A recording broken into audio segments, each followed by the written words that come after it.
टम्म फुगलेल्या पुऱ्या आणि मसालेदार बटाट्याची भाजी बनवूयात। आज भाजीसाठी अर्धा पळी तेलात मोहरी तडतडली की जिरं घालूयात। बारीक चिरलेला अर्धा वाटी कांदा, साधारण 4 बटाट्याच्या फोडी, अर्धा चमचा आलं लसूण पेस्ट, एक बारीक चिरलेला टोमॅटो, हे सगळे खूप छान परतून त्यात अर्धा चमचा हळद आणि चवीनुसार मसाले घालूयात।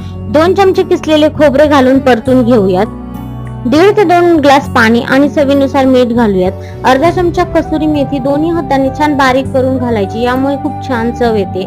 उकळी आली की गरजेनुसार शेंगदाणे आणि तिळाचा कूट घालायचा। बटाटे शिजतील तोवर आपण पुरीसाठी कणिक मळून घेऊयात। नेहमीपेक्षा आपण घट्ट कणिक मळायची आहे आणि आता आपल्याला हव्या त्या आकाराच्या पुऱ्या लाटून छान लालसर अशा तळून घेऊयात। बघा कशी टम्म फुगली ना पुरी। आपली पुरी आणि भाजी तयार आहे। एन्जॉय।